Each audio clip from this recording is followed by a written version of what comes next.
सोने रब्बा करम करी परवरदिगार अपनी रहमत कर दी। कड़ो जी जरा नागिन भी बाहर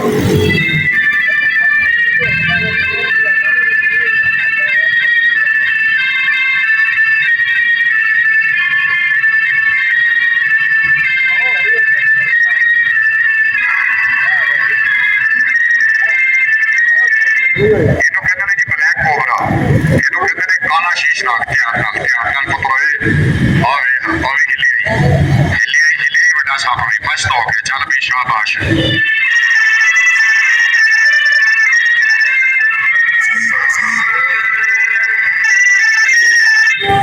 ਦੋਸਤਾਂ ਨੇ ਜਿਹੜਾ ਜੋੜਾ ਮੈਂ ਕਾਲੇ ਨਾਗੇ ਦਾ ਖੋਲ ਕੇ ਵਾਇਆ, ਯਕੀਨ ਕਰੋ ਤੁਹਾਡੇ ਦੇਖਣ ਵਾਸਤੇ ਸਭ ਕੱਢ ਖਾ ਪੁੱਤਰ ਜ਼ਰਾ ਕਾਲੇ ਪਿੱਛੋਂ ਵੀ ਬਾਹਰ। ਐਨ ਜੀ ਪਹਾੜੀ ਇਲਾਕੇ ਦਾ ਪਿੱਛੋਂ ਸਿਆਣੇ लोग कहते हैं सांप का काटा सोए काले बिच्छू का काटा नहीं रोए। 8 से 4 12 लताला पहाड़ी इलाके का बिच्छू ध्यान नाल पुत्रो च करके छड़ गई। सप डंग लगाने की कोशिश करे मुड़ चो कपड़ा देखी कि निकलता बाहर चल भाई। अगर बिच्छू डंग लगाने की कोशिश करे तो सप बचाएगा जी। अगर सप डंग लगाने की कोशिश करे तो बिच्छू किवें बचाता। क्या तुसीं भरावां ने बिच्छू वेखे ने निके क्यों मैं ये आवे खड़ा ध्यान नाल पुत्र ध्यान नाल जड़ियां तो हस रहा मैनूं तेरे ते थोड़ा थोड़ा शक पै रही। जग नाल वाली मेरा पुत्र मस्त करके कढ़ने बाहर।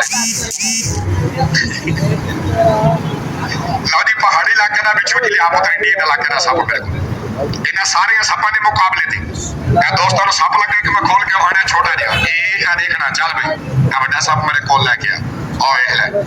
इन्हूं पता लग गई शुगल शुरू होने लग गई। रख इधर सामने देखना जी छोटा सप इस बड़े नाग के सिर के उत्ते बैठ के सप सवारी किवें करदा। ए जिहड़ा नाग लगा मैं खोल के छड्डण अल्लाह पाक दी जात ने देखो जी सप नूं बनाया किड्डा सोहना। ले चले जे कोल मेरी चुम्मी दवा दा एक बारी मैं तो समझिया पता नहीं चुम्मी लेना है। पहला सप दी चुम्मी लेनी तो ले लै ते निकलेगा मस्त हो के। चल पुत्र पानी दा छटा मार इहनूं कढ जरा बाहर। बिस्मिल्लाह अल्लाह अकबर।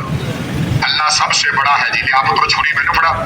ए दोस्तों ने इंडियन इलाके का सप नहीं खावा। ए सप नहीं जो दोस्तों को लगा मैं खोल के वहां ये देखना इन्हें सपा इन्हें नागन का पीर है दुनिया की को हो गुजरे जी। कई दोस्तों को पता नहीं शायद कई ने सुने कि सियालकोट के रहने वाला नामदा गुगा होवे। हट भाई नामदा गुगा ते जात दा चौहान।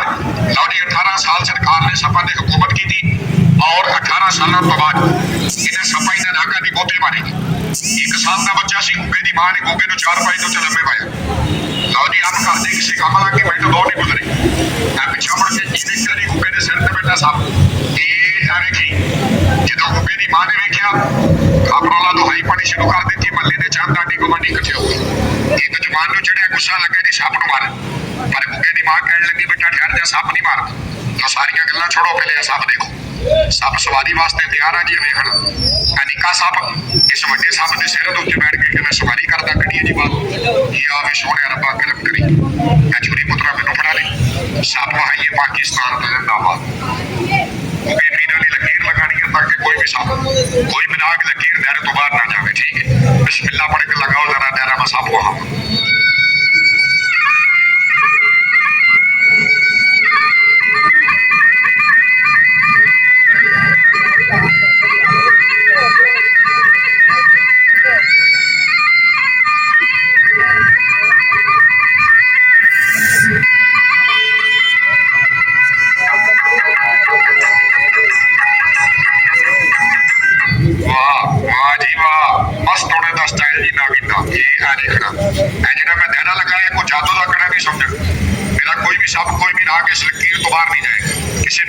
नुकसान करे तो जिम्मेदारी मेरी।